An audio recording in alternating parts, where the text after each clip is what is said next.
Katanya di nomor kontak Bro Agus Solihin ini disebut Agus Sampah. Apa ceritanya?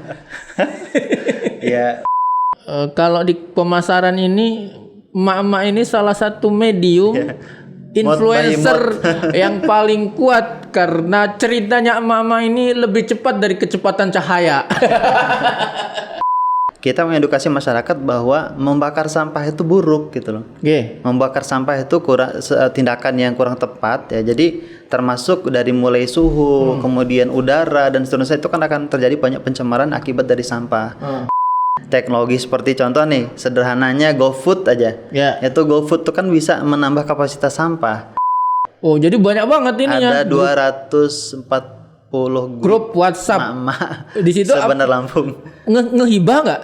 Ya, alhamdulillahnya ibu nggak menggibah lurah, nggak ngegibah pemerintah daerah. Ya. Bandar Lampung tuh bahkan sempat diisukan 1.000 ton per hari.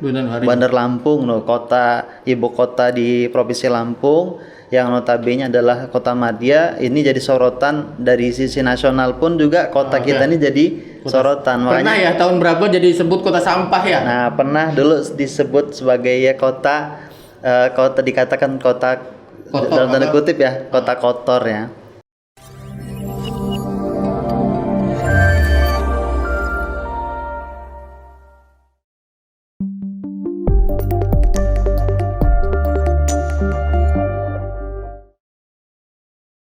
Hai, assalamualaikum warahmatullahi wabarakatuh. Kembali lagi di podcast Berani Berbuat, yang kemudian ini seri kedua dari podcast Berani Berbuat bersama saya Sabik, dan nanti kita akan kita hadirkan anak muda Lampung, putra Lampung asli, anak muda yang ganteng, dan kedatangannya selalu dinanti oleh ibu-ibu, oleh emak-emak. Inilah dia, Bro Agus Solihin. Assalamualaikum warahmatullahi wabarakatuh, Bro. Sehat? Waalaikumsalam. Salaman dulu kita. Ya. Bang Sabik. Jadi teman-teman semua, ini podcast kedua, podcast Berani Berbuat. Kenapa Berani Berbuat? Jadi slogan kita, tagline kita, berbuat kecil pasti berdampak dan bermanfaat. Apalagi kalau banyak berbuat. Misalnya nih, yang hari ini kita datangkan, Bro Agus Solihin ini menginspirasi kita semua, terutama juga anak-anak muda, mengelola sampah berapa puluh ton, berapa ratus ton? 150-an ton. 150-an ton every day. Atau dalam satu durasi satu bulan lebih kurang 11 sampai 15 ton. 11 sampai 15 ton setiap bulan di bawah kendali Bro Agus Solihin ini. Nanti kita akan bicara soal sampah. Mungkin dimulai dari mengenalin diri dulu ya. Siap. Kira-kira apa latar belakangnya, kemudian senang dengan dunia persambahan, gitu ya. Kemudian sampai kalau datang, Bro Agus Solihin ini selalu dinanti sama emak-emak, gitu ya. Jadi seperti kalau sekarang kan lagi zaman K-pop, jadi macam-macam ingat sampah ya. Jadi datang kemudian langsung dikerubutin sama emak-emak atau ibu-ibu. Bisa ceritanya gimana? Oke. Terima kasih Bang Sabik. Terima kasih atas undangannya dan juga kesempatannya. Perkenalkan, nama saya Agus Solihin. Saya founder Bank Sampah Emak.id. Bank Sampah namanya. Bank Sampah Emak.id ya. Kita ambil brand Emak.id itu karena semua orang tahu bahwa sumber sampah itu terbesar adalah di dapur. Ya, urusan domestik. Jadi dapur itu siapa penanggung jawabnya? Emak-emak. Meskipun kembali kadang-kadang saya yang di dapur. Jadi buka rahasia dapur. Itu kasus khusus ya. Jadi kita lebih kurang udah 2 tahun Bang Sabik gitu melaksanakan gerakan ini ya. Sejak kapan atau berdirinya kapan? Kalau berdiri secara resmi 21 April 2021. Itu resmi diambil di Hari Kartini ya. Momen Hari Kartini. Kalau sebelumnya kita Desember 2020 tuh sudah sempat mengkonsep ya. Konsep dan sampai dengan running di 21 April 2021 ya. Dan sebenarnya kalau ditanya apa sih misalkan latar belakangnya, Mas Agus ini kan sarjana gitu kan, kemudian peternak perikanan. Budidaya perairan. Harusnya ngurusin ikan, ngurusin sampah. Iya. Jadi saya berdua dengan sahabat saya Mas Bro Ahmad Syam ya. Wih, jadi sejoli beliau juga latar belakangnya secara kapasitas pendidikan juga beliau sebentar lagi S2 ya. Tapi kita berdua bersepakat berkomitmen untuk bisa terjun untuk mengatasi khususnya terlibat di masalah isu-isu lingkungan. Gitu. Jadi kalau dibilang gimana mudah nggak ngelola sampah ya, sulit-sulit gampang ya, gampang-gampang sulit. Ini lebih ke arah sulit-sulit, ternyata gampang. Dan sebenarnya kita ini sebenarnya sederhana gini, Bang Sabik. Kita ini kan punya kapasitas sampah yang banyak ya. Yang Bandar Lampung tuh bahkan sempat diisukan 1.000 ton per hari. Bandar Lampung loh, ibu kota di Provinsi Lampung yang notabene adalah kota madya, ini jadi sorotan dari sisi nasional pun juga kota kita ini jadi sorotan. Pernah ya tahun berapa jadi disebut kota sampah ya? Nah, pernah dulu disebut sebagai ya kota dikatakan kota dalam tanda kutip ya, kota kotor ya. Jadi saya itu sebenarnya dengan sahabat saya itu coba berpikir bahwa sebenarnya ketika kita melihat ke hulunya sampah itu kan asalnya dari sampah rumah tangga. Dari 1.000 ton itu 75% asalnya dari dapur. Apa saja sih biasanya? Kalau sampah itu lebih banyak ya, kalau mayoritas sampah organik. Dia paling banyak sampah organik. Sisa-sisa makanan kemudian, dan kalau bank sampah kita lebih banyak menyasar ke sampah yang punya nilai value, khususnya bisa nilai tukar rupiahnya ada, yaitu ada beberapa jenis sampah seperti misalkan botol, misalkan aqua gelas, kertas, kardus dan seterusnya. Bentar. Sampai di sana nanti sampai di sini break dulu. Jadi saya potong ya, nanti kita akan potong-potong. Jadi pertama sampai sebelum lebih lanjut, problem kita nasional, global terutama juga diantaranya adalah climate change ya. Ada apa namanya? Climate change itu apa? Perubahan suhu apa ya gitu ya, perubahan ya climate global warming ya. Global warming, dan di antara salah satu penyebabnya adalah sampah ya. Nah, sejauh mana sih sebetulnya sampah ketika kemudian MAID itu mungkin juga tadi digawangi atau dimulai dari mengelola sampah domestik sehingga punya dampak terhadap atau impact terhadap ikut serta mengurangi dampak climate change itu. Sebenarnya gini konsepnya kan sebenarnya kita coba bukan hanya sekedar mengedukasi masyarakat untuk memilah sampah ya, tapi juga kita mengedukasi masyarakat bahwa membakar sampah itu buruk gitu loh. Membakar sampah itu tindakan yang kurang tepat ya. Jadi termasuk dari mulai suhu, kemudian udara dan seterusnya, itu kan akan terjadi banyak pencemaran akibat dari sampah. Bahkan bukan hanya dari faktor kepada personal masing-masing masyarakat Kota Bandar Lampung, tapi juga secara umum udara itu akan mencemari seluruh wilayah gitu bahkan. Nah, itu juga jadi salah satu faktor. Hasil pembakaran kemudian jadi tercemar dan seterusnya. Nanti ya kalau kesehatan jadi sesak napas, ISPA dan seterusnya. Betul. Nah, jadi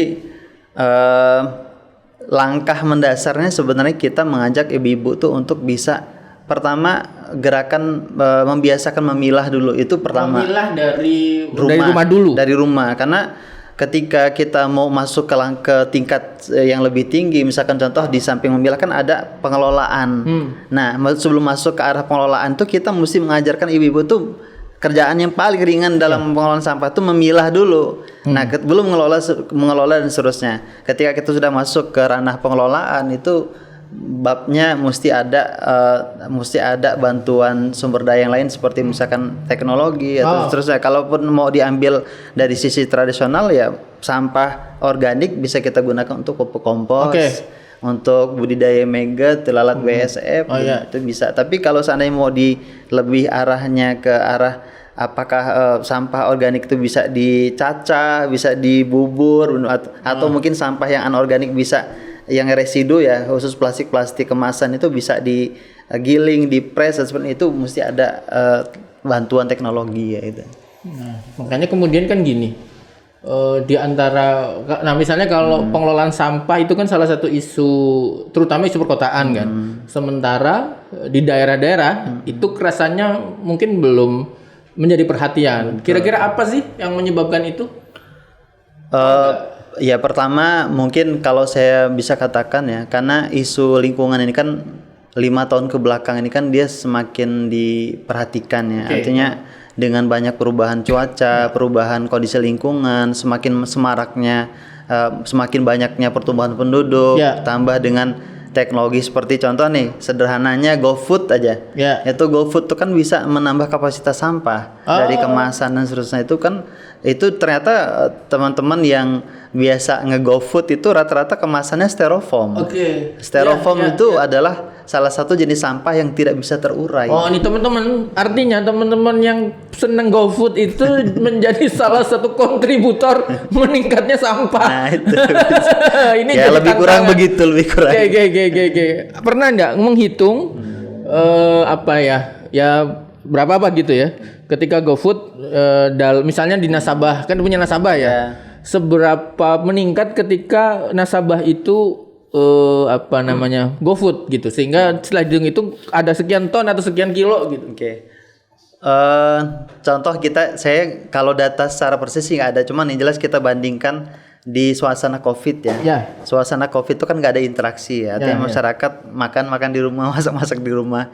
Itu produksi sampah di Bandar Lampung tuh cuma 600 ton per bulan. Saat COVID. Nah, pasca COVID itu sempat ada, saya baca di salah satu surat kabar itu sempat di angka 1.100. Naik hampir 2 kali lipat. Ya, 1.100. Kemudian di salah satu media yang lain saya juga baca itu 1.000 ton, ada yang 950 ton. Artinya angka ini, bisa kita bandingkan ya saat COVID yang masyarakat cenderung di rumah, masak dan seterusnya, itu angka sampah itu 600 ton. Pada saat pasca COVID, GoFood mulai aktif, orang udah bisa banyak berinteraksi, itu ningkatnya sampai di angka 1.000 sampai 1.100 ton. Itu bisa kita lihat perubahan. Itu bisa jadi dampak GoFood juga ada sekian persen, juga mungkin dampak dari aktivitas perhotelan dan seterusnya juga bisa. Jadi nyebut merek ya. Maaf ya, maksudnya menggunakan jasa transportasi online untuk aplikasi online. Nanti di ini ya. skip. Ya. Tantangan kita bersama kira-kira gitu kan. Satu sisi misalnya kita ya urusan domestik, kemudian kita menjadi karena sudah transportasi online kemudian termasuk pesan makanan kan akhirnya membentuk perilaku baru kan gitu. Nah, kira-kira gimana sih kalau misalnya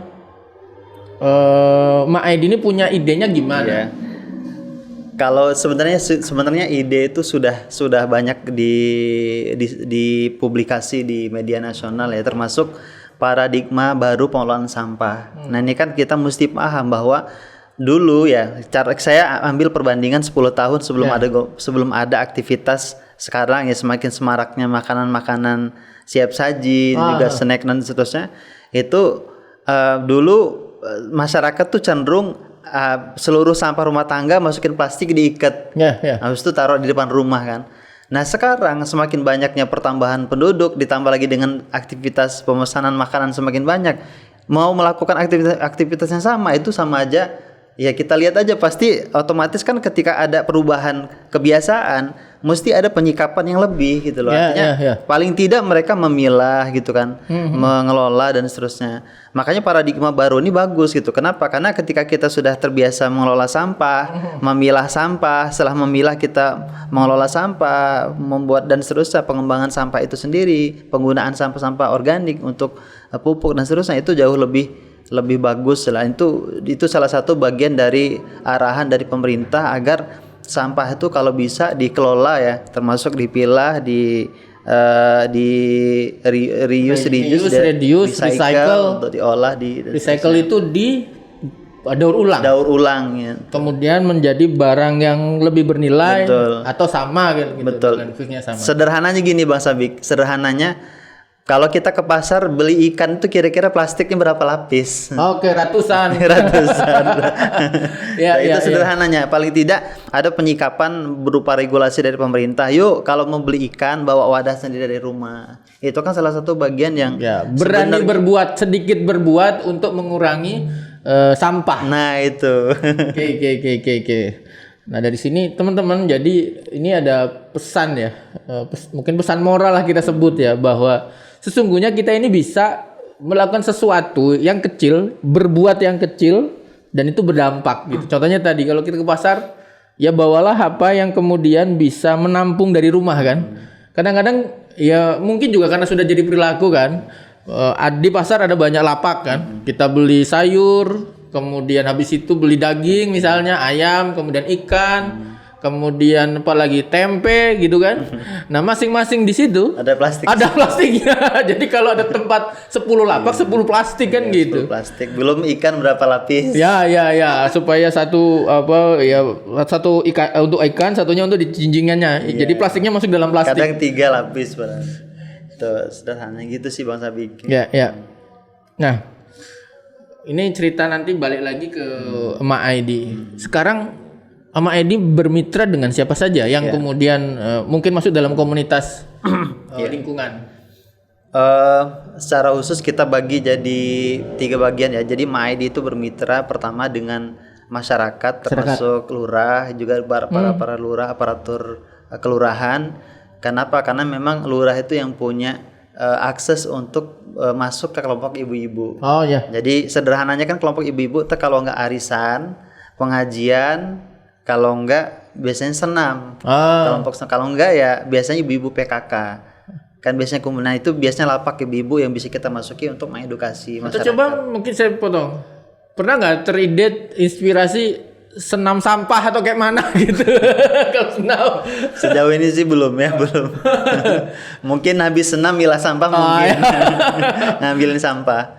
Itu. Jadi itu. Kemudian kita bermitra juga dengan BUMN. Jadi ada beberapa BUMN besar yang bermitra dengan kita. Pertama ada PLN, yang kedua Bukit Asam, yang ketiga Pelindo, kemudian PTPN 7. Itu kalau gitu-gitu itu kan BUMN ya, perusahaan negara. Kemitraannya gimana sih? Kalau masyarakat jelas gitu kan, kemudian mengumpulkan sesuatu yang bernilai, kemudian Emak Aidi bahasa memungut ya, mengumpulkan dan seterusnya. Betul. Nah, kalau perusahaan itu, BUMN itu? Kalau BUMN itu kan dia ada semacam kayak Dharma Wanita BUMN kan. Nah, biasanya itu kan ada perhimpunan istri pejabat, istri karyawan, staf dan seterusnya. Itu biasanya. Nah, itu biasanya ketika di situ ada kompleks perumahan, itu biasanya gabung. Contoh misalkan PTPN 7, dia membentuk bank sampah IKBI PTPN 7, Ikatan Keluarga Besar ya. Tuh, yang kedua itu PLN itu membentuk bank sampah di lingkungan kantor. Jadi PIC-nya langsung dari OB. OB itu ditugaskan untuk memilah sampah. Setelah dipilah nanti Emak Aidi datang untuk menimbang, menabung hasil dari pemilahan itu, dan itu jadi tabungan dari bank sampah PLN. Nah, kalau ngomong-ngomong supply chain itu apa ya? Rangkaian misalnya dari rumah misalnya atau tadi dari kantor itu dikumpulin di mana sih? Jadi kalau kita sih sebenarnya kalau bahasa mungkin sederhananya bisnis proses ya. Jadi ibu-ibu itu kita edukasi ya. Setelah diedukasi mereka berniat untuk bergabung. Paling tidak satu kelompok itu kan ada 15 sampai dengan 35 orang satu kelompok. Mereka bergabung. Setelah itu nanti per 2 minggu kami arahkan, karena setiap kelompok yang bergabung itu kita wajibkan untuk membuat grup WA. Jadi kita bergabung di grup WA, di situ ada ibu-ibu semua. Jadi jadwal penimbangan, informasi siapa yang dapat reward, kemudian informasi terkait masalah edukasi tentang sampah di grup itu semua. Jadi Bro Agus itu masuk juga di situ? Iya. Oh, jadi banyak banget ini ya. Ada 240 Grup WhatsApp. emak-emak Di situ sebenar Lampung. ngehibah nggak? Ngehibah sampah atau ngehibah yang lain? Ya ngegibah sampah lingkungan. Tapi ya, alhamdulillahnya Ibu nggak menggibah lurah, nggak ngegibah pemerintah daerah. Ya kan? Nah ini kadang-kadang ya, ini mungkin di luar topik ya. Kadang-kadang saya ya bisa juga ada kaitannya. Kadang-kadang misalnya saya kan juga ya punya grup lah gitu di RT. Memang di antara problem lingkungan ya apa namanya ya tadi gitu pengelolaan sampah kadang-kadang rame gitu. Ini udah 1 minggu belum diambil kan gitu-gitu kan. Betul. Ya kalau kita bawa-bawa masih bisa nahan, kalau informasinya kalau grup ibu-ibu lebih menghangat lagi. Waduh, makanya apakah seperti itu nggak ya gitu? Kalau untuk pemilahan kita kan memang organik kita masih yang terlibat dalam pengangkutan itu masih sokli ya. Kalau bahasa kita sokli langsung di bawah, bukan di bawah, itu mitra dinas lingkungan hidup ya, dinas kebersihan itu langsung diangkut oleh mereka. Tapi kalau untuk sampah yang sudah dipilah yang sifatnya high value tadi yang punya nilai value ekonomi itu kami bersama Mak Edi, dan itu sudah terjadwal setiap 2 pekan. Nah, kalau Mak Edi itu cuannya gimana? Misalnya Bro Agus ini kan mengelola pasti butuh operasional dan seterusnya. Betul. Kalau boleh tahu ininya. Kita tetap ya, jadi dengan nasabah ya, namanya nasabah ya, dengan para mama itu kami berikan harga khusus, harga yang memang mungkin makanya di awal ketika ingin membentuk kelompok itu kami edukasi dulu di awal agar menyampaikan bahwa kenapa sih kok ada selisih harga antara dijual dengan rongsokan yang keliling dengan kami. Selisihnya paling 100-200 rupiah. Lebih, kalau boleh tahu lebih mahal lebih murah. Oh, murah. Lebih murah. Kenapa? Karena kami sejak awal ingin membangun bahwa kami ingin membangun trust ibu-ibu itu bukan dari sisi ekonominya. Aslinya. Tapi kami ingin membangun bahwa kesadaran memilah sampah, kemudian sama-sama kita dengan gerakan besar ini bareng-bareng milah sampah, dan juga ada beberapa value yang lainnya kami berikan berupa contoh nih, ada anak nasabah yang usia 5 sampai dengan 12 tahun kami ajari bimbel gratis. Cukup belajar tukar sampah, namanya program berkah. Kemudian ada program Mak Edi Peduli. Mak Edi Peduli itu setiap bulan ada saja yang laporan dari 5.100 nasabah se-Bandar Lampung yang laporan, Mas Agus ini ada anggota kita yang kena musibah, misalkan kecelakaan, ada anggota kita yang anaknya kena jantung bocor. Nah disitulah para nasabah yang biasa punya tabungan itu mereka urunan 500 rupiah. Ya kalau 500 rupiah dikali sekian ribu kan banyak, kelihatan nilainya. Nah itu value itu yang sebenarnya, contoh nih saya ambil sederhana misalkan Bang Sabik, ada anggota kita itu yang dia tuh punya tabungan cuma 1.500. Nah, kemudian saya dapat informasi bahwa anaknya kena jantung bocor. Kita himpun dana dari para anggota, kemudian ada juga support dari beberapa pegawai BUMN. Support, alhamdulillah terkumpul angka 8 juta rupiah. 8 juta kita berikan kepada anggota yang punya tabungan 1.500. Akhirnya juga ini ya mirip crowdfunding lah ya. Ya, crowdfunding lah. Jadi ya alhamdulillahnya dengan gerakan ini masyarakat makin ternyata gini tuh maksudnya Mak Edi. Dengan gerakan besarnya ternyata bisa memberikan dampak yang besar. Artinya value-nya tidak melulu soal sampah, soal uang, tapi juga soal saling tolong menolong. Betul, isu sosial, isu pendidikan, juga isu gimana caranya bisa sama-sama kita bisa mensupport anggota kita, juga salah satu bagian yang kita kerjakan. Terus kalau misalnya dengan pemerintah, gimana ini ya feedbacknya, kemudian kolaborasinya dan seterusnya. Ya, kita Mak Edi sejak awal ya, ketika kita merintis, rekan pertama yang kita coba dekati itu adalah pemerintah. Termasuk dinas yang pertama kami dekati itu adalah Dinas Lingkungan Hidup Provinsi. Di awal kami kolaborasi, kami laporan bahwa ada gerakan anak muda dengan nama brandnya Mak.id, ya mereka juga mencatat itu bagian dari sumber daya yang mesti mereka kelola ya.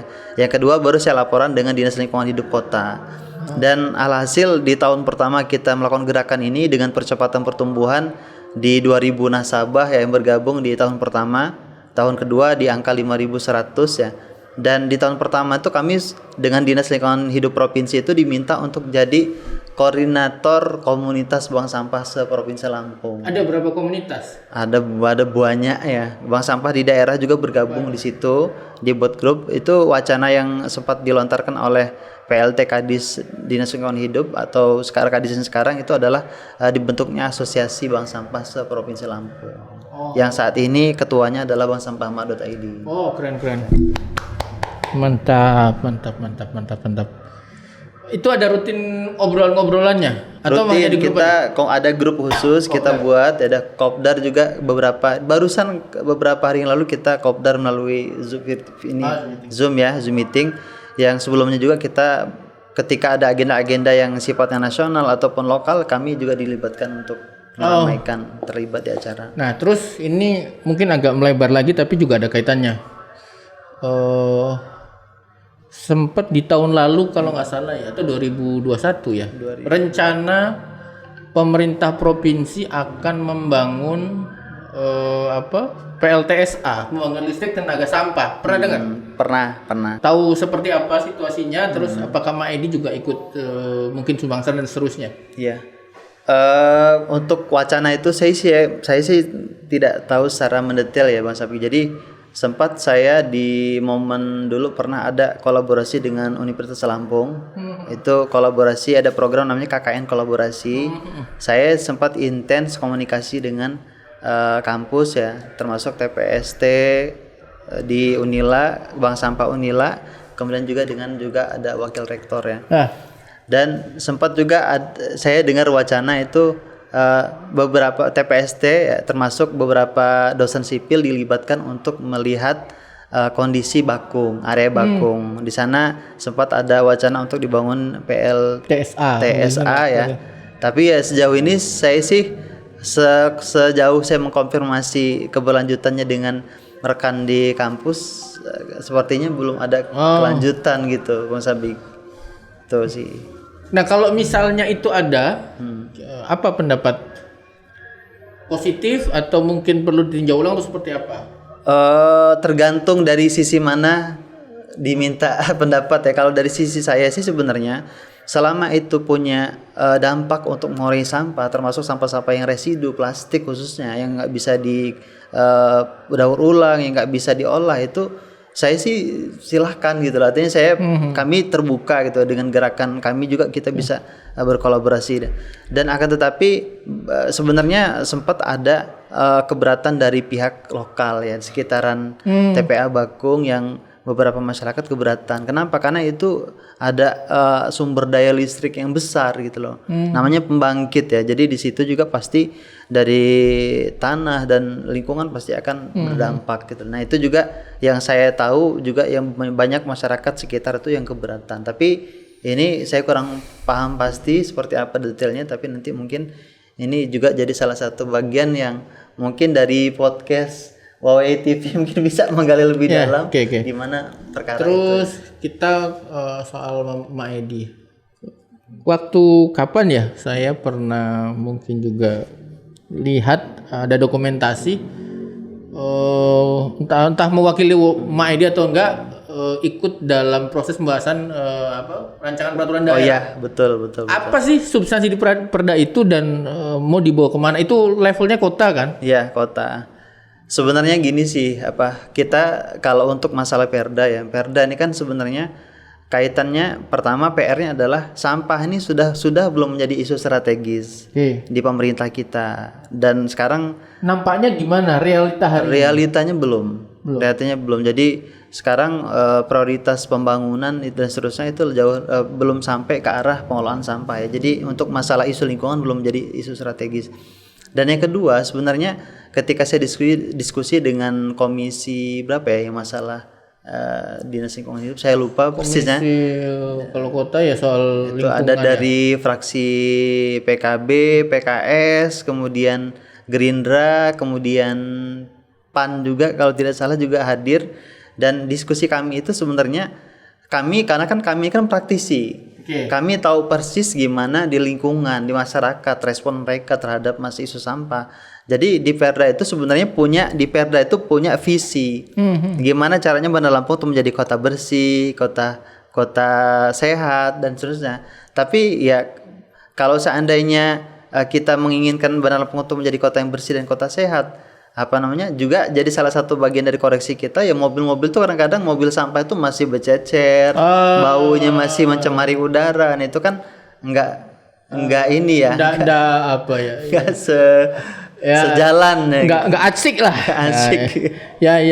Gitu sih. Tapi ya sejauh ini saya lihat Dinas Lingkungan Hidup yang kadisnya adalah Bang Budiman ya. Beliau juga saya lihat punya konsep yang bagus gitu. Punya gebrakan yang bagus. Mungkin ini kalau seandainya ini masuk ke dalam isu strategis masalah lingkungan, saya yakin sekelas Kadis Bang Budiman itu juga ya saya yakin bisa gitu untuk mengembangkan konsep. Saya lihat konsepnya bagus ya, dari mulai pengolahan APBD, PAD kota, dari mulai sampah, retribusi dan seterusnya. Saya lihat konsepnya bagus banget. Tadi kita sudah mengulik-ngulik sedikit soal peran Mak Aidi sampai di level ikut partisipasi dalam proses kebijakan. Nah, artinya memang ya secara peran sudah diakui gitu, karena kemudian masuk dalam ranah kebijakan gitu kan. Tinggal, tapi sampai sekarang prosesnya sampai mana? Break atau sudah jadi perda atau sementara? Belum, masih kemarin tuh masih coba dengar pendapat dulu. Terakhir itu ya dengar pendapat. Jadi kita masih banyak, termasuk MAID juga banyak memberikan masukan juga, termasuk dari sisi Perda itu ada beberapa poin kami berikan masukan, dan dari komisi berapa itu mereka komisi B komisi lingkungan, atau kalau enggak komisi D ya, yang jelas dari para anggota komisi mereka mengiyakan dalam tanda kutip ya, mereka menerima masukan yang kita sampaikan. Nah, sedikit lagi, apa sih krusial dari perda itu? Sebenarnya gini, akan disayangkan kalau perda itu nggak terdistribusikan dengan baik masyarakat. Nah, termasuk juga proses.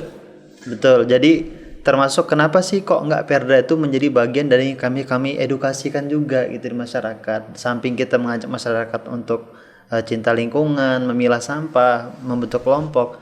Dan kami ini sebenarnya MAID, karena basic kita ini lebih banyak mengedukasi masyarakat, membentuk kelompok. Karena kami tahu dari awal, tahu persis bahwa ternyata hulu masalah kita itu adalah sebenarnya di rumah tangga. Makanya kami mengajak sebanyak-banyaknya rumah tangga untuk bergabung. Jadi nggak ada batasnya. Jadi sampai kapanpun kami akan terus menambah kelompok, termasuk beberapa kelurahan yang sudah bekerja sama. Makanya ketika Perda itu kan ada reward, ada reward, ya, rancangan masih, dan diisi itu sebenarnya banyak. Sebenarnya saya lihat sisi positif hampir ya, karena saya melihat ini bagus banget kalau diterapkan di masyarakat, termasuk ada reward untuk masyarakat, kemudian ada semacam regulasi yang mengatur alur kerjasama dengan bank sampah, kemudian distribusi pengolahan sampah, kemudian peran masyarakat itu sampai ke arah Perda itu masyarakat punya peran juga untuk melakukan pengolahan sampah di rumahnya. Nah itu belum. Nah bagaimana masyarakat mau melakukan kalau seandainya masyarakat aja belum terbiasa memilah, belum teredukasi? Artinya mau anggaran sebesar apapun yang digelontorkan pemerintah untuk melaksanakan Perda ini, kalau belum mengedukasi masyarakat, belum teredukasi ya saya pikir percuma itu, Bang Sabik. Ada problem ya, ini kan mesti level kota ya. Betul. Apa rasanya, mungkin nggak sih kalau kemudian soal legal ini,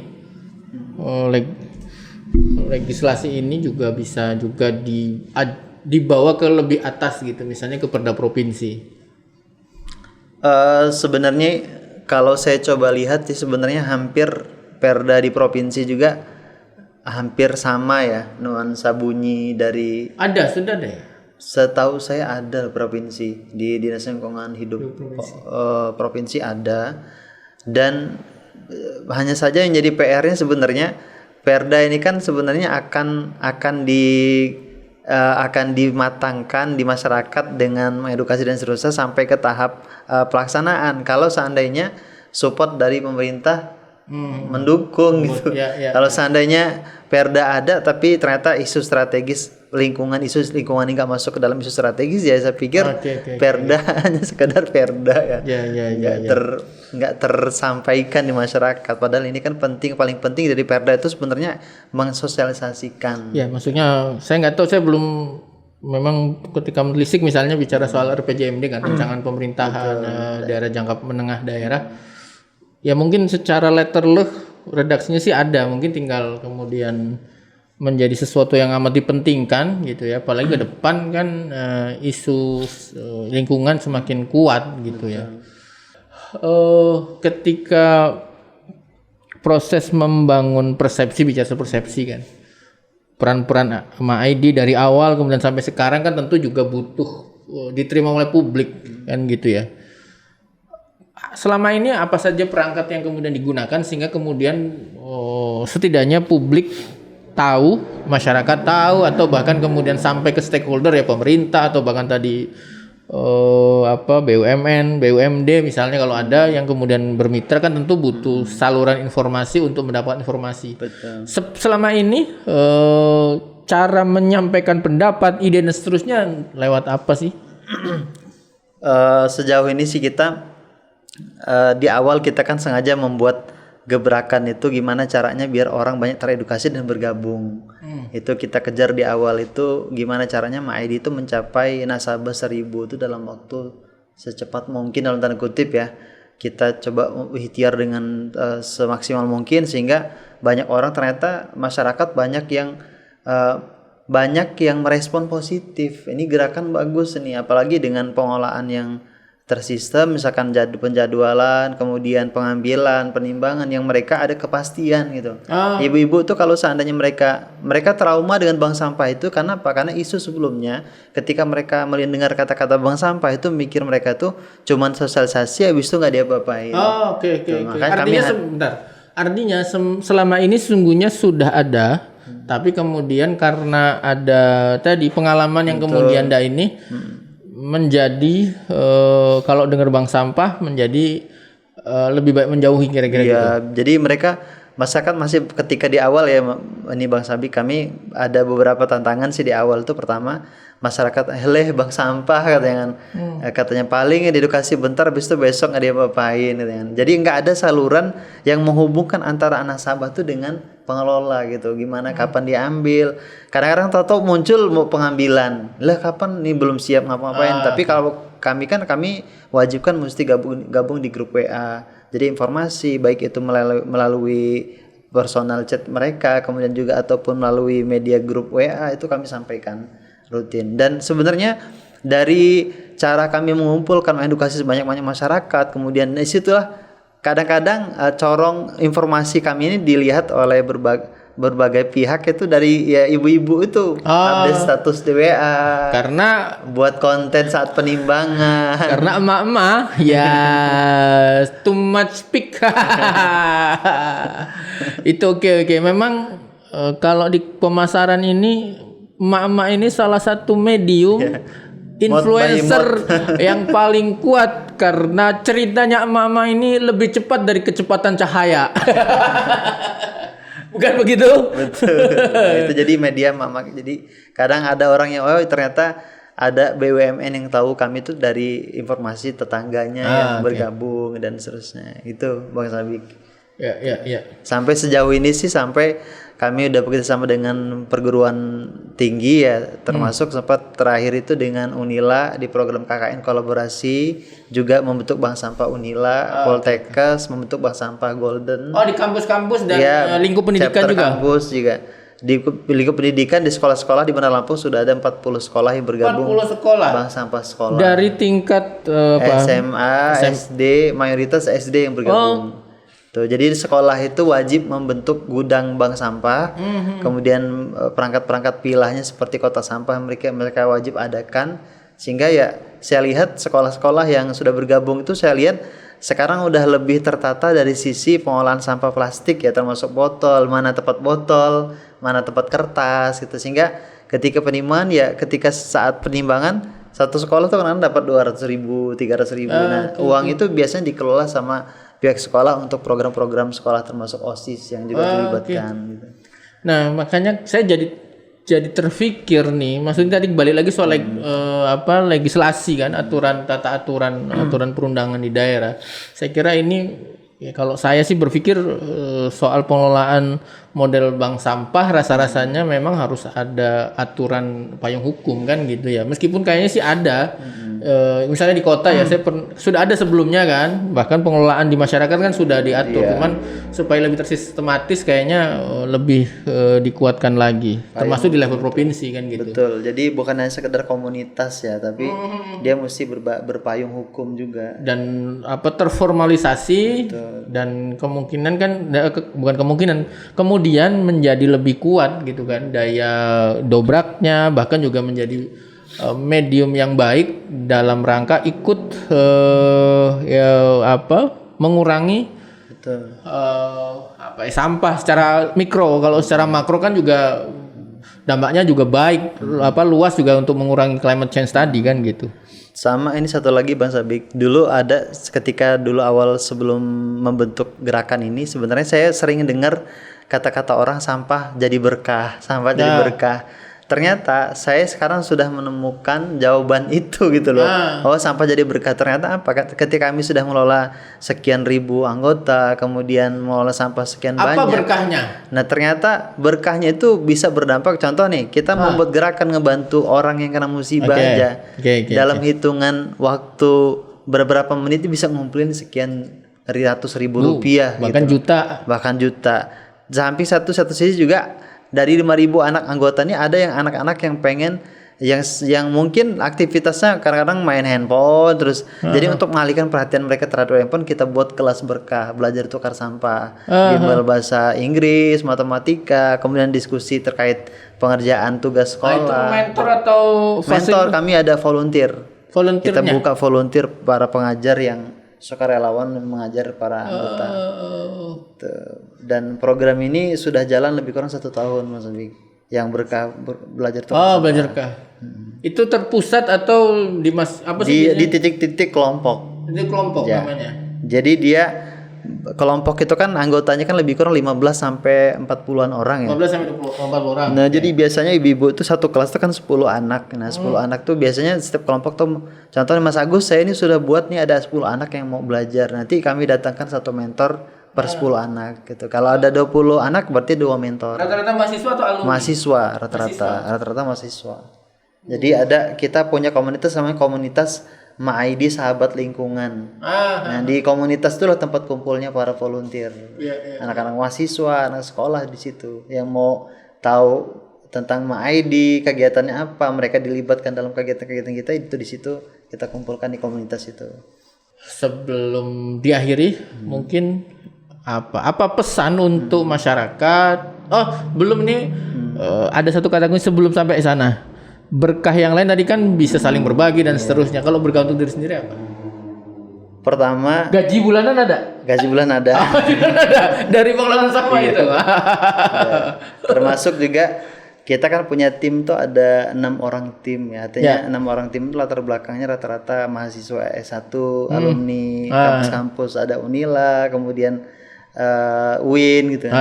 Yang mereka terlibat dalam gerakan kami dan mereka mendapatkan hak juga setiap bulannya. Artinya lowongan pekerjaan mereka bisa kita bisa memberikan dukungan sedikit banyak gitu kan. Kemudian yang kedua juga kami juga alhamdulillah dapat berkah dari sisi ini, dari margin yang coba kami kelola itu ya alhamdulillah bisa mencukupi. Atau lebih dari cukup atau ya dicukup-cukupi? Cukupi. Ya mudah-mudahan kan nih CSR makin banyak. Nah, ini juga alhamdulillah CSR juga beberapa perusahaan BUMN juga mensupport, termasuk terakhir kemarin ada PLN.